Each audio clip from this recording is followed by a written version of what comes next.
이탈리아에서 태어나 14살부터 운전을 배워 반평생을 레이싱에만 집착한 이 남자는 우리에게 슈퍼카 브랜드로 잘 알려진 페라리의 창립자 엔초 페라리입니다. 축구와 자동차를 사랑하는 분들이라면 관심이 가질 만한 사실이 있습니다. 바로 프리미어리그의 축구 선수 외질과 페라리의 젊었을 시절의 외모가 매우 닮았다는 점입니다. 더욱 소름 돋는 점은 엔초 페라리가 운동 감각이 특출나 16살에 축구 기사를 기고해 이름을 알렸던 적이 있었다는 것이고, 더더욱 소름 돋는 점은 엔초 페라리가 세상을 떠난 것이 1988년 8월 14일이며 외질은 정확히 2개월 뒤인 1988년 10월 15일에 태어났다는 것입니다. 엔초 페라리는 평소 강한 고집과 불같은 성격을 가지고 있었습니다. 영화 포드 v 페라리에서도 인수합병을 협상하러 온 포드 임원진들이 자신의 레이싱 철학에 금이 가는 조약을 내걸자 욕설을 퍼부으며 자리를 박차는 장면이 있었죠. 그 일로 포드를 분노하게 만들어 포드마저도 레이싱에 뛰어들어 자신을 이길 레이싱카를 만드는 동기를 부여합니다. 이런 엔초 페라리의 성격 덕분에 현재도 슈퍼카 분야에서 치열한 경쟁을 펼치고 있는 브랜드 람보르기니가 탄생되기도 했습니다. 1948년 트랙터 제조 사업으로 성공한 기업가였던 한 이탈리아인은 자신이 타고 다니던 페라리 250 GT 모델에서 기계적 결함을 발견하게 되었고, 직접 엔초 페라리를 찾아가 그 부분에 대한 개선을 위한 조언을 했습니다. 그때 엔초 페라리는 트랙터나 만들던 사람이 슈퍼카에 대해 뭘 아냐, 가서 트랙터나 뭘 알아 라며 그의 의견을 묵살합니다. 이에 마찬가지로 불같은 성격의 그 이탈리아인은 무조건 페라리를 이길 차를 만들겠다며 자신의 슈퍼카 브랜드를 만들기 시작합니다. 그의 이름은 페루치오 람보르기니이며 그 브랜드가 바로 지금의 람보르기니입니다. 자부심 강하고 발칙하기까지 한 엔초 페라리의 성격은 지금까지도 페라리 브랜드에 반영되고 있습니다. 브랜드의 이미지에 금이 가는 일들에 대해서는 회사의 불이익을 감수하고서라도 뜻을 굽히지 않는 모습을 보여주는데요. 세계 최정상급 DJ인 데드마우스가 자신의 페라리 458 스파이더의 고양이 캐릭터를 랩핑하자 페라리에서 브랜드 이미지에 손상이 간다며 오히려 고객에게 클레임을 걸어버렸습니다. 3대 하이브리드 하이퍼카인 포르쉐 918 스파이더, 맥라렌 P1, 페라리 라페라리의 비공식 대결에 대중의 관심이 쏠렸을 때 라페라리를 제공한 고객은 다시는 한정판 페라리를 구매하지 못한다며 못을 받기도 했죠. 남들이 보기에 좋은 성격은 아니었지만 엔초 페라리는 한평생 레이싱에 몸담은 전설적인 카레이서이자 세계 최고의 유명세를 떨치는 슈퍼카 브랜드 페라리를 만든 기업가로서 역사에 길이 남게 됩니다. 이런 의미에서 페라리는 2002년 엔초 페라리를 추모하며 그의 이름을 그대로 딴 슈퍼카 엔초 페라리를 제작합니다. 이 차는 출시 당시 시대를 초월한 외관과 시대를 초월한 성능, 그리고 시대를 초월한 가격 덕분에 무시무시한 반향을 일으켰습니다. 주객 전도식 판매로도 유명했는데요. 페라리의 VVIP 고객들에게 초청장을 보내 구매 희망자의 사회적 지위와 재산 등을 종합적으로 선별해 판매했습니다. 당시 판매가가 하나로 약 8억 원이었지만 현재 중고 매물의 시세가 대략 30억 원일 정도로 엔초 페라리는 세계의 명차로 남아있습니다.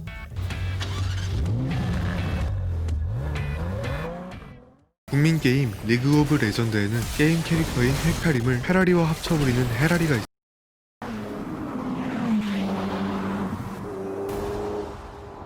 페라리들에 붙어있는 로고가 한 종류가 아닌 것 알고 계셨나요? 현재 페라리의 양산차에는 2개 모양의 로고가 들어가는데요. 이 중 사각형 로고가 앞에 정중앙에, 방패 모양 로고가 양쪽 앞 팬더에 들어가 있습니다. 사각형 로고는 페라리 본사의 로고이고, 방패 모양 로고는 세계적으로 위상을 떨치는 F1 레이싱팀 스쿠데리아 페라리의 로고입니다. 이는 엔초 페라리가 자동차 생산업체인 페라리 전에 만들었던 레이싱팀이며, 바로 이 레이싱팀을 운영할 자금 조달을 목적으로 탄생한 것이 오늘날의 페라리입니다. 다른 브랜드들처럼 양산차를 판매하기 위해 F1에 출전하는 것이 아니라 F1에 출전하기 위해 양산차들을 팔고 있는 것이죠. 방패 모양 로고 안에 있는 SF는 이 스쿠데리아 페라리 팀의 첫 글자를 따온 것입니다. 이 2가지 로고 말고도 몇 가지 은색 로고가 차의 곳곳에 들어가기도 합니다. 로고 안의 이 말은 이탈리아어로는 카발리노 람판테, 영어로는 프렌싱 홀스로 한글로는 도약하는 말이라 불립니다. 1차 세계대전 당시 연합군 사이에서 이탈리아의 에이스로 불리던 프란체스코 바라카 백작의 비행기에 이 말이 그려져 있었습니다. 그리고 그의 부모와 인연이 있던 엔초 페라리가 한 레이싱 대회에서 우승하자 그의 부모는 엔초 페라리에게 전사한 아들의 이 말문장을 사용해달라고 권했습니다. 본래 이 말은 빨간색이었으나 엔초 페라리는 바라카 백작의 전사를 슬퍼하는 의미로 검은색으로 바꿔 쓰게 되었고, 배경인 노란색은 엔초 페라리의 출생지인 이탈리아 모데나의 상징색 카나리아를 넣었으며, 위에는 이탈리아의 국기색 세 가지로 장식되어 있습니다.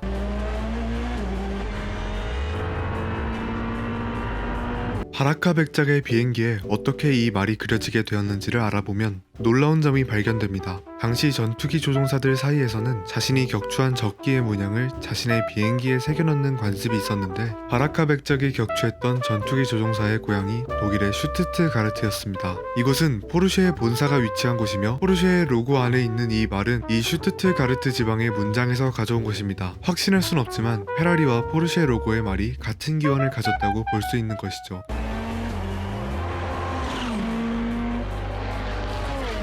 페라리 하면 생각나는 색, 99%의 시청자분들은 방금 빨간색을 떠올리셨을 겁니다. 아직도 특별한 파색 모델이 아닌 대부분의 페라리들이 이 빨간색으로 출시되는데요. 이 빨간색은 로쏘 코르사, 붉은 경주라는 뜻의 이름을 가지고 있습니다. 1920년대 국제자동차연맹 FIA가 국가별로 레이스카의 색을 통일하라는 규정을 내놓자 같은 이탈리아 브랜드인 알파 로메오와 마세라티와 같이 사용하기 시작한 것이 아직까지도 페라리를 대표하는 색상이 된 것입니다.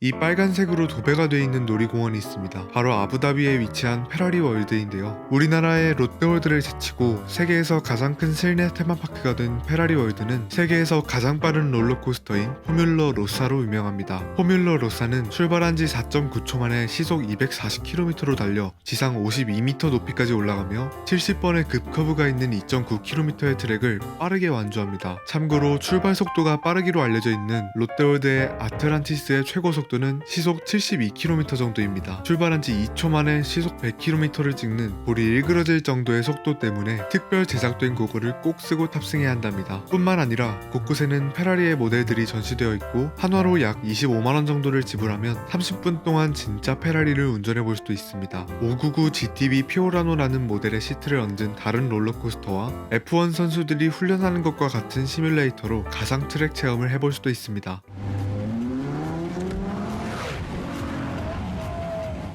F12 베를리네타, 488, 라페라리 등의 뒤에 달린 이 키패드를 순서대로 누르면 차가 알아서 페라리 월드로 떠나게 됩니다.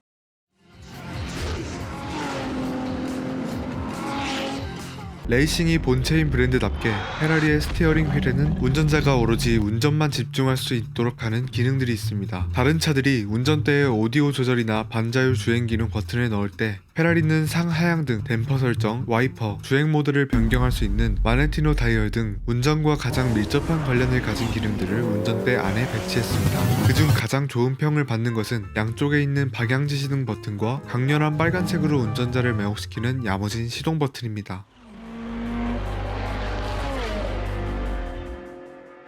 페라리에는 오직 한 명만을 위한 페라리를 제작하는 원오프 프로그램이 있습니다. 내장재나 부품을 이리저리 바꾸거나 새로운 옵션을 추가하는 다른 제조사들의 맞춤 제작 시스템들과는 달리, 페라리는 실존하는 페라리들을 기반으로 디자인부터 성능까지 아예 완전히 새로운 차를 만들어주죠. 물론 가격도 양산되는 페라리 10대쯤의 값을 지불해야 할 정도로 사악합니다. 첫 번째로 만들어진 원오프 모델은 F430을 바탕으로 한 SP1입니다. 당시 페라리 재팬 클럽 회장직을 맡던 주니치로 히라마치의 의뢰로 탄생되었죠. 두 번째로는 세계 최초로 케이블 TV를 발명한 존 윌슨의 아들 에드워드 윌슨을 위한 599 GTB 피오라노 기반의 P540 슈퍼패스트 아페르타, 미국의 부동산 재벌 피터 칼리코우가 자신의 페라리 소유 45주년을 기념하여 제작한 599 GTB 기반의 슈퍼 아메리카 45, 세계적인 팝스타 에릭 클랩톤을 위한 458 이탈리아 기반의 SP12EC, 익명의 의뢰인을 위한 F12 베를리네타 기반의 F12 TRS, 일본의 한 자동차 수집가를 위해 만들어진 FF 기반의 SPFFX, 플로리다의 자동차 수집가 릭 워크맨의 주문으로 제작된 275 GTB-C의 재현작 SP275RW 컴페티지오네, 영국의 자동차 수집가를 위한 458 스페치알레 기반 458mm 스페치알레, 스위스 페라리 딜러이자 레이싱팀을 운영하는 로니 카셀의 488 GTB 기반 SP38 데보라. 영국의 클래식 페라리 딜러 탈라 크레스트의 창업자 존 콜린스의 주문으로 만든 F12 TDF 기반의 SP3JC. 익명의 소식가가 의뢰한 488 GT3 기반의 P80-C 등이 있습니다. 최대한 주문자의 입맛대로 많은 것을 새롭게 만들어낼 수는 있지만 페라리의 철학에 어긋나는 주문은 절대 받지 않습니다. 예를 들어 편안한 가정용 페라리인 GTC4 루소를 하드코어한 레이싱용으로 만들어달라는 등의 것은 받아들이지 않습니다. 특히 핑크색은 절대 안 된다고 콕 집어 말하기도 했습니다.